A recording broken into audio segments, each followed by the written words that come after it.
thì chơi nó tôi sẽ lần lần chỉ bơm ma thế bơm trong tôi đã đê rồi nè có xe mà đi lo tập táo đi mà phong hàng đi tiêu cái tí thì nó tuần tuần tuần nung chết bố thì nó đã xí bố thành nó có lại đâu đi mà phong hàng đi à cái sao lần đấy là mua tôi có chỉ chơi đặc cả là anh nó chế chỉ mà nó tôm đàn chế đấy ở nó là có cứ khờ rồi chứ nó chỉ nó tôm đàn chế đấy ở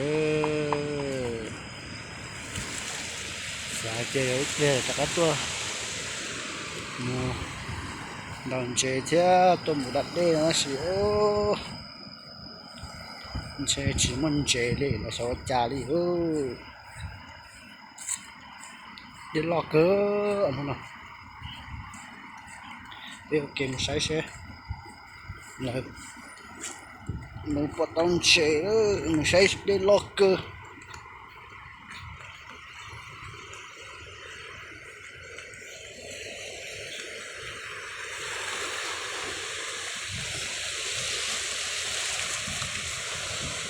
lá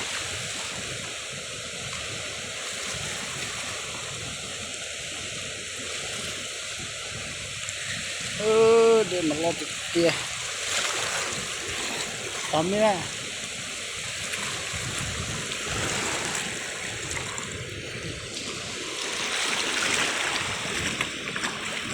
để mà lo tà đi ơi cho tụi nó nung chế hết một lại thì chỉ lấy chế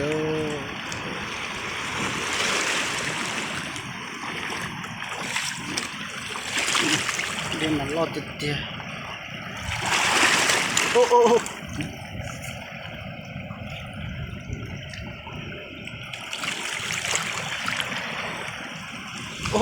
đủ tà đi hả? Thắt lệ dữ. Nó chia sạch tôi đã đi thắt lệ còn nó sao biết à?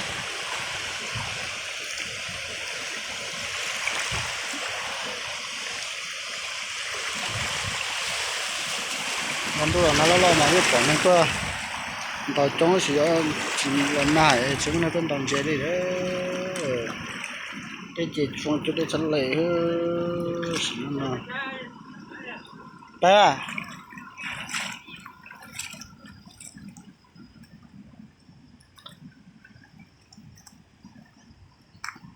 Sai sai ở cái nó cũng lên xe. Bỏ ra. Bỏ lại. Cho chị lại đi. Cái nhớ bố sổ tung cho xe. Bố sổ nó nè. Cái nhớ bố sổ tung cho xe bố sổ nó. Sai đây là ok đó. Sai nhớ bố đã sai nó hình chế chẳng à.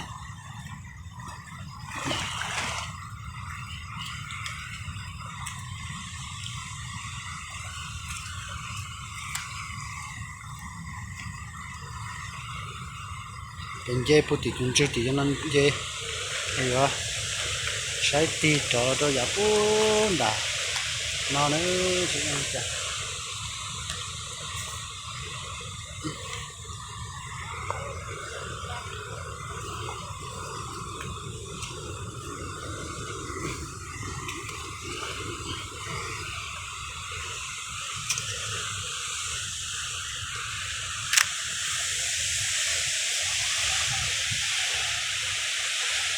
toàn đồng chưa đặt nó xem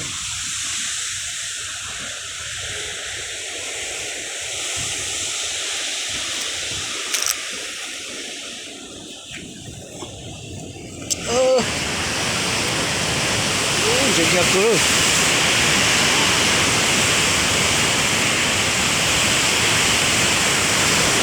lần chưa vào đây đi nhấp về lại được chưa cái này rồi cái tấm nhau đó chơi đi theo là nó cơ cái tê chỉ nói của ma rồi vậy à chèn đó lấy rồi không thế à bây giờ cân nhắc thì nó mà chắc chỉ bia cơ cái gì chắc cũng phải chèn nó bạc bia đấy cho nên bạc khó à bia cơ liệu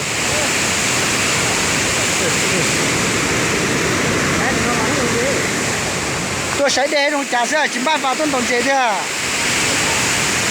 chín đầu hết bao mà cái mà sai được tiền mình tổng chế cái con tổng mà cười thế nó cái lom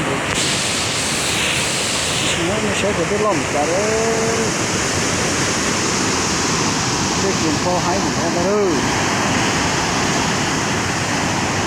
cái chuyện kho hái của nó cũng bỏ nó từ tổng chế toa nó sẽ hỏng nó mà giống nữa thì tiếp theo là nó sẽ cho mình cái tiền nó sẽ bình bảo thế mình sai ok thế cái tiền nó đâu phải mà để cho đến một sai thằng kia cho hồi đấy chỉ không gì kia đâu nha chỗ cái chân đen nó đâu tới chờ nó mà để chơi leo và leo hà để tiền đó ôi vậy là giờ bắt bao chỉ cho cái trong bây giờ tôi à cho xé lý co thế kia chà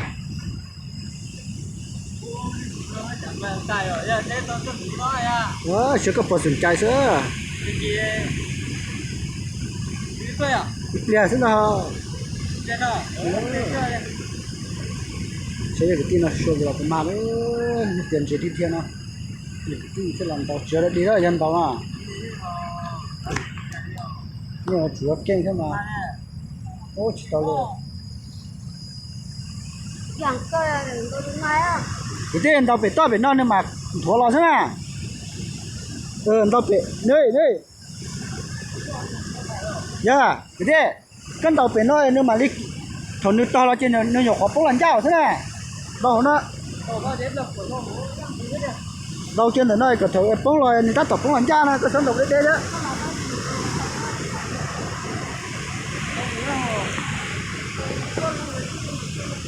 đi coi xin lỗi tao nói là nè ô nè lọt cái nó đó nó đánh nó xích tàu bỏ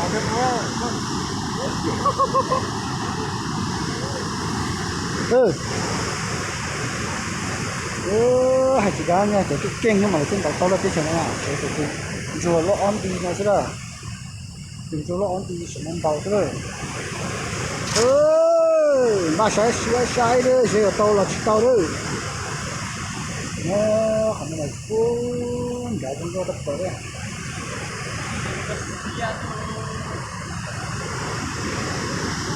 tàu là nó thì thấy mình nó rồi không thôi đúng kia là để làm này cả nhưng mà cái kia không đúng được chứ cái chỉ mang đến cái sao chế theo họ cũng không tới chín thế là chỉ mà sẽ cái tiền đầu tiên chứ mà xin ạ đầu kia khó có à cái tiền đầu kia có khó em đi điều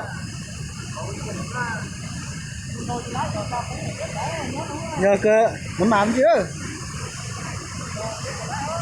xí xếp mà xưa luôn à còn gì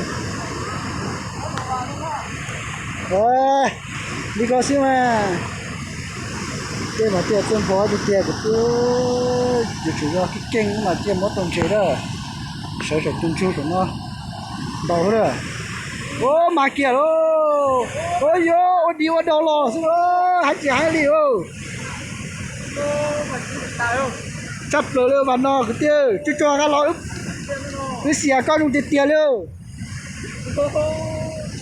ngay cho là số nó chỉ trả chín đâu đấy là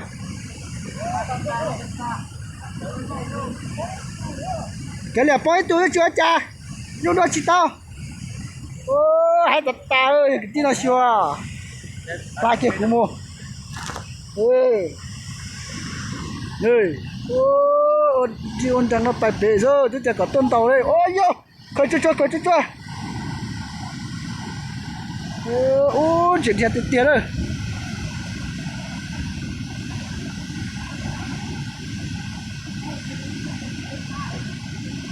Chị mang. Có một gà thợ một nó vào tôn tàu bay.喂，农姐是呢？我讲要不接打嘞。我有。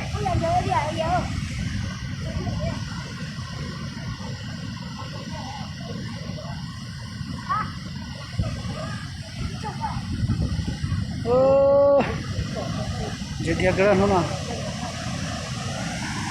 Jadi cuma patun tu. Enggak. Jepang kan lo?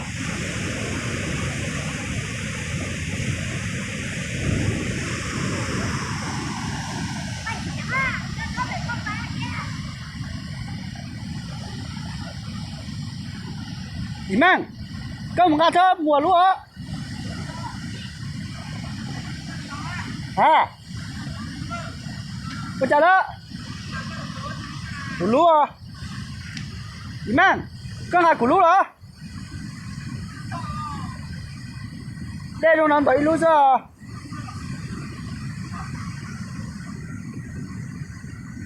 Imang, kau mình đã thăm mua bên thăm mua luôn à? Chị mơ nhân giống ngã chân luôn đấy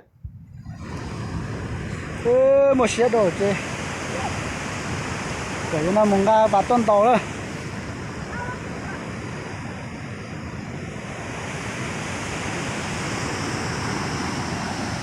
chấp lửa liền đó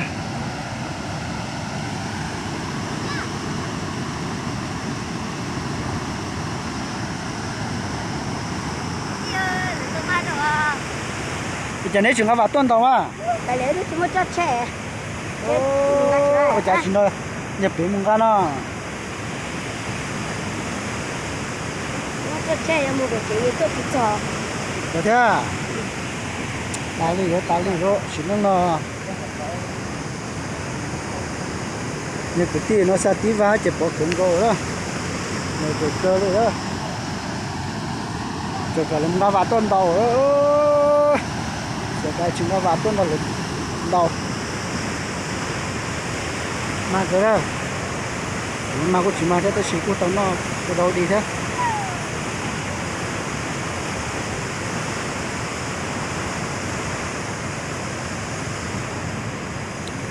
cái sai nó sẽ chủ trương tôi thế kì sử dụng công khai thế chỉ số của khá nữa mà nó chỉ là cái mà có sai đấy đi đấy đây